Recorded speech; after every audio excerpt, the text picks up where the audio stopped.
Motorgate alheri ne ga mutanen Najeriya. Architect Ahmed Musa Dangiwa, Jarman Kankia, Managing Director, Federal Motorgate Bank of Nigeria.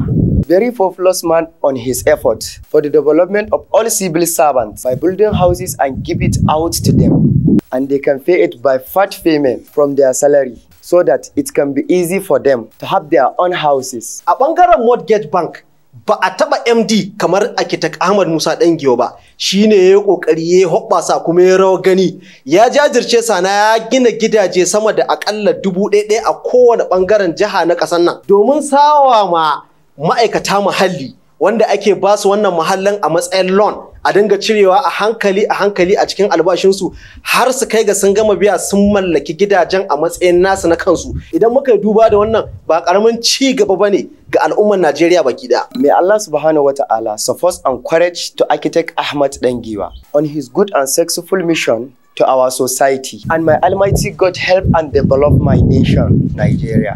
Amen.